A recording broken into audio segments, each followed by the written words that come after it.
Los españoles junto a Colón, ¿no es cierto? O Colón representando a la corona española, mejor dicho, van a descubrir un nuevo continente cuando navegan en dirección hacia el oeste, en busca del extremo oriente.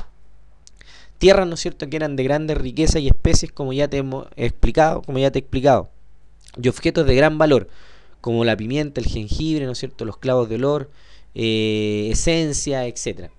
Por lo tanto, para ello era trascendental hacer esa navegación. Lo que va a ocurrir, insisto, es que el proceso de descubrimiento de América propiamente tal se va a desarrollar de una manera prácticamente accidental.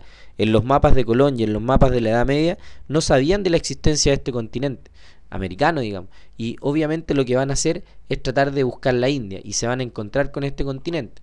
Tanto es así que en unos primeros momentos, y vamos a ver después los viajes de Colón, te podrás dar cuenta que en realidad Cristóbal Colón, incluso hay algunas teorías que plantean que él se habría muerto sin, digamos, tener dudas de dónde estaba. Él ya en los primeros viajes creyó haber llegado a la India, pero después ya, como va viendo la forma en que se están desarrollando estas situaciones, la manera en que la gente vivía, se da cuenta que no están esas grandes ferias y todos esos comerciantes que supuestamente debían abundar en la zona de la India, y ahí empieza a dudar. Él empieza, ¿no es cierto?, a generar una tremenda inquietud porque él sabe que estaba en un territorio que no era la India.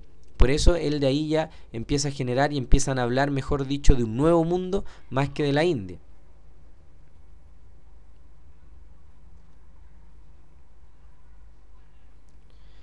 Ahora, para entender la necesidad que tenían los europeos y particularmente los españoles para aventurarse en esta situación, digamos, de buscar nuevas rutas comerciales, hay que entender cuál era el contexto y cuál era la situación que se estaba desarrollando en esa época.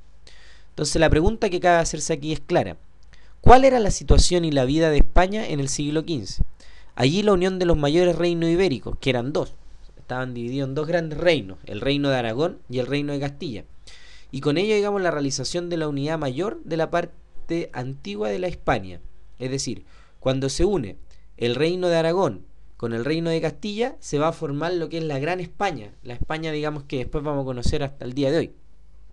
Y esto dio a los habitantes, ¿no es cierto?, un sentimiento de unidad y de solidaridad, considerándose como parte de un gran territorio. Y esto obviamente generó en los españoles un sentimiento de superioridad, que los instó y que los apoyó a realizar, ¿no es cierto?, estos procesos de descubrimiento y conquista. Aunque la unidad, digamos, de estos territorios no supuso necesariamente la fusión política, es decir, no se juntaron los poderes, sino que fue una alianza que tuvo otras características, otras condiciones, eh, volvieron a separarse después de la muerte de Isabel.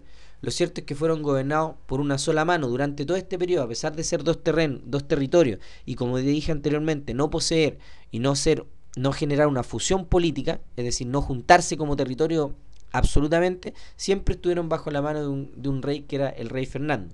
Así, ¿no es cierto?, después de 11 años se logró poner fin a la empresa de reconquista con la incorporación del reino de Granada. ¿Qué es lo que ocurrió aquí? El reino de Aragón y Castilla anexan el reino de Granada que estaba, ¿no es cierto?, en poder de los musulmanes. Recuerda que en esa época, ¿no es cierto?, saliendo del siglo XV, y desde ahí hacia atrás, durante la Edad Media, se van a producir la guerra de las cruzadas. ¿Qué significó eso? Significó que los españoles luchaban en contra de los musulmanes, ¿no es cierto?, por quién se quedaba con la mayor cantidad de territorios en Europa.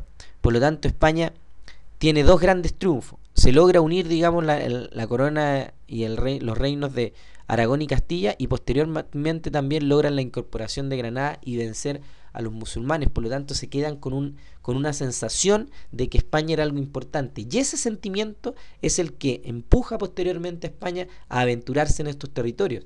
O sea, a eso le sumamos lo que ya te comenté anteriormente, que Portugal le había ganado ya, por decirlo de alguna manera, esta competencia, porque había encontrado una ruta a la India.